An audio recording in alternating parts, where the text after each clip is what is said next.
अस्सलाम वालेकुम। आज का जो टॉपिक है वो क्रेनियल नर्व वन, जो उसको हम ऑल्फैक्टरी नर्व कहते हैं। ठीक है, तो हमारे पास जो है ये जो ऑल्फैक्टरी नर्व है ना, ये हमारे पास एंटीरियर क्रेनियल फोसा से पास होता है। ठीक है, ये इसका ओरिजिन है। और जो अब ये डायग्राम जो रफ सी मैंने बनाई है, ये पार्ट है एथमॉइड बोन का। ठीक है, ये पार्ट है एथमॉइड बोन का। और ये हमारे पास सुपीरियर कॉन के है, और ये मिडिल कॉन का है, और ये इंफीरियर कॉन का है। ठीक है, सुपीरियर कॉन का है कि ऊपर जो होता है ना, वो ऑल्फैक्टरी म्यूकस मेम्ब्रेन होती है। ठीक है, ऑल्फैक्टरी म्यूकस मेम्ब्रेन होती है। इसके अंदर जो है ऑल्फैक्टरी रिसेप्टर नर्व सेल्स होते हैं। ठीक है, और यानी इससे इनकी इन सेल से ऑल्फैक्टरी नर्व की ओरिजिन होती है। ठीक है, अब हमने ओरिजिन की बात कर ली कि ये किस तरह से ओरिजिनेट होता है, पास होता है इंटीरियर क्रेनियल फोसा से। ठीक है, और ओरिजिनेट कैसे होता है वो मैंने इस डायग्राम के थ्रू बता दिया कि ऑल्फैक्टरी नर्व जो ऑल्फैक्टरी रिसेप्टर नर्व सेल है, यहाँ से जो है ना ऑल्फैक्टरी नर्व ओरिजिनेट होती है। अब आते हैं कि जो ऑल्फैक्टरी नर्व सेल्स है ना, अब इसके दो प्रोसेस होते हैं। एक तो इसका पेरिफेरल प्रोसेस है। ठीक है, ये इसका पेरिफेरल प्रोसेस है जो सरफेस तक आता है। ये इसके सीलिया हेयर लाइक स्ट्रक्चर होता है जो कि सरफेस तक आता है। और एक इसका होता है सेंट्रल प्रोसेस। ठीक है, जो कि ऊपर की तरफ जाता है। एथमॉइड जो एथमॉइड बोन है ना, जो प्रोसेसेस हैं क्रिब्रिफॉर्म प्लेट के जो स्पेसेस हैं, वहाँ से पास होगा और ऑल्फैक्टरी बल्ब की तरफ ये जाएगा। ठीक है, वहाँ तक जाएगा ये।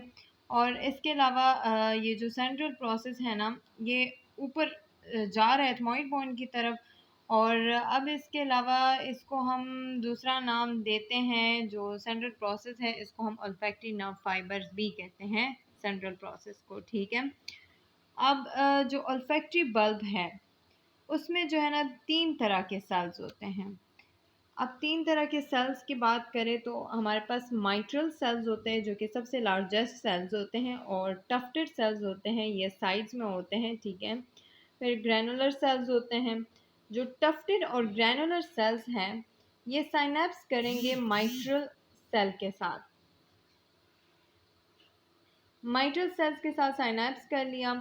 ऑल्फैक्टरी नर्व फाइबर्स भी यहाँ आ रहे होते हैं, और ऑल्फैक्टरी बल्ब के साथ जो है ना, जो माइट्रल सेल हैं उनके साथ साइनेप्स करते हैं, और उसको फिर हम साइनेप्टिक ग्लोमेरुलाई कहते हैं। तो बहुत सारे ट्रैक्ट्स जो होते हैं वो ऑल्फैक्टरी बल्ब में टर्मिनेट होंगे, जिसको हम ऑल्फैक्टरी ट्रैक्ट्स कहते हैं। तो ऑल्फैक्टरी ट्रैक्ट्स जो होते हैं, इसमें एक्सॉन्स होंगे, माइट्रल सेल्स होंगे, टफ्टेड सेल्स होंगे, और ऑपोजिट साइड से जो आ रहे हैं उसके एक्सॉन्स होंगे। ये एक्सॉन्स जो है ना, ये एंटीरियर परफोरेटेड सब्सटेंस तक पहुंचते हैं।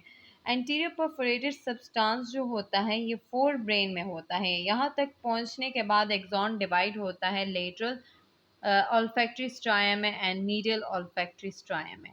ठीक है, स्ट्राया जो होते हैं हमारे पास longitudinal collection of nerve fibre होते हैं इन ब्रेन।